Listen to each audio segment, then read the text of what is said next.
Today, the Steam Link and Steam Controller were dropped at my door. Ever since they were announced, I wanted to know how well they actually worked for myself. So I hurriedly unboxed them and plugged them in. After the Steam Link updated itself, I was experiencing connection issues. No matter what I tried, I couldn't get it to find my desktop computer. Come on, you're on the same Wi-Fi. What is the problem? Well, to get around the dilemma, I decided to go for a wired approach.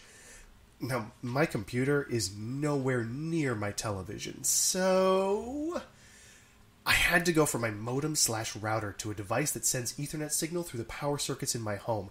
That device's pair turns it back into an Ethernet signal. Unfortunately, I was already using that cable for something else, so I had to get out an old wireless router and disable most of its settings so it would run as a normal network switch. That turned out to be harder than I thought because I kept accidentally turning the router into an extension of my actual wireless router instead of an extension of the modem/router my desktop computer was actually plugged into. Anywho, once that was all straightened out, I was off. I should note here that all of the footage you're going to see wasn't recorded off my computer since I thought that would be a bad representation. All game footage is being recorded directly off the Steam Link device itself. First, I decided to put the controller through some tests. I started out light with games like Adventures of Pip, Giana Sisters, and Bastion. Games that were meant to be played with a controller. I gotta say, both the Steam controller and Link were great. I don't think I suffered any drop in picture quality during my play session, at least none that I noticed at the time, and the controls felt really responsive.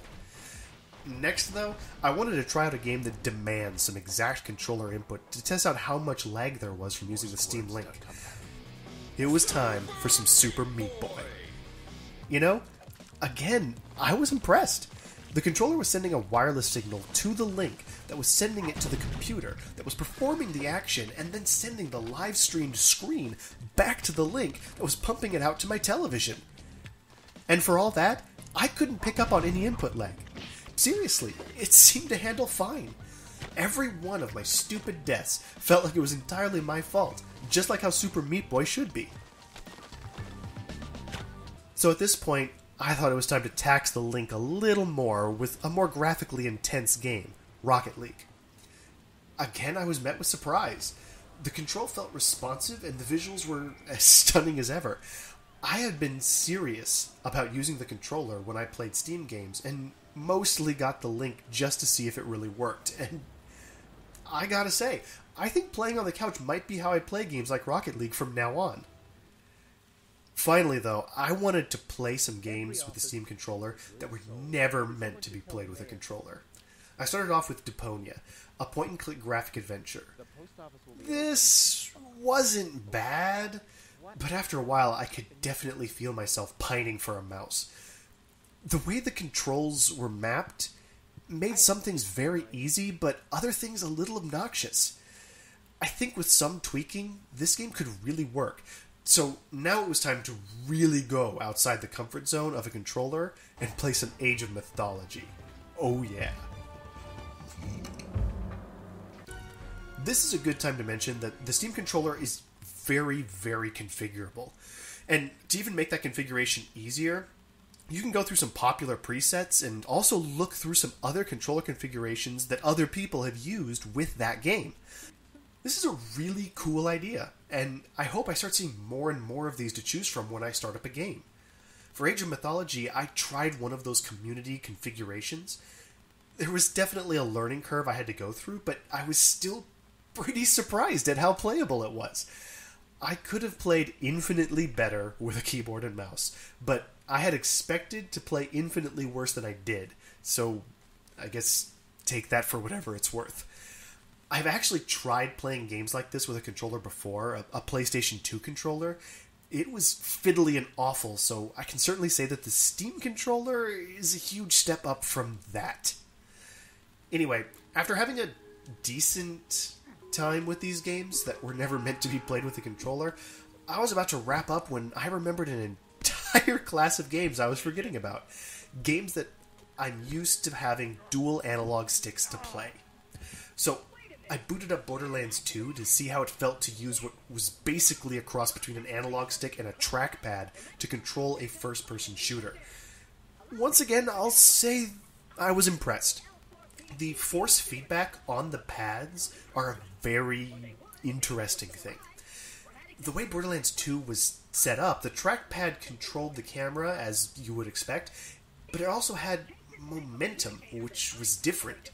A forceful swipe on the trackpad would continue after my finger had left the controller.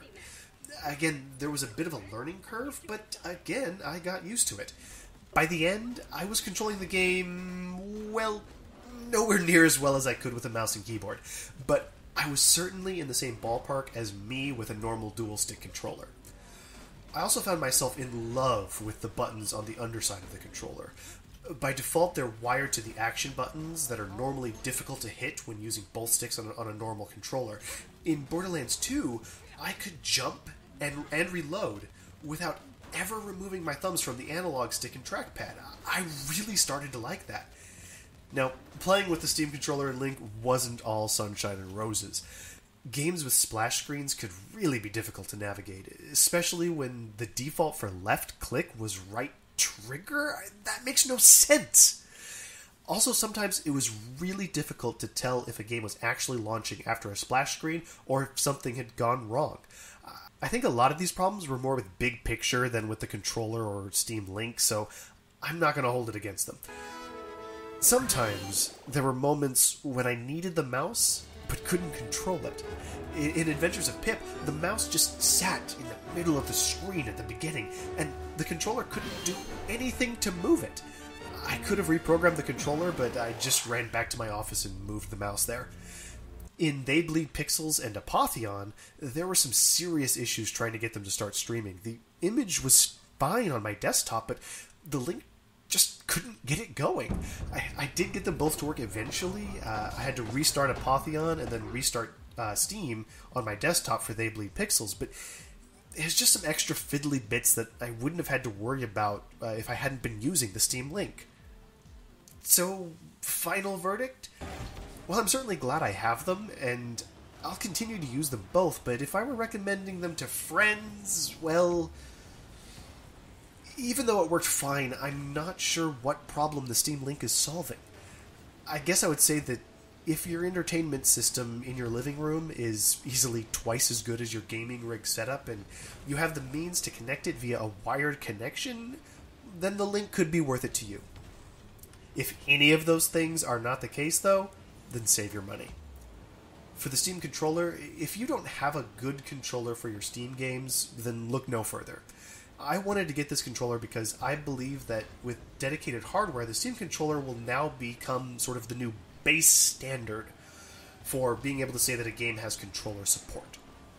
Until now, that's pretty much been the Xbox 360 controller, and I say if you have and like the Xbox 360 controller, then just keep an eye on this one. There might be games that come out that use some of its unique features, but if you already have a controller you like, then don't change just for change's sake. If you were like me, though, and didn't have anything to play some of these new games coming out that were made to be played with a controller, then I think this one is a perfect pickup.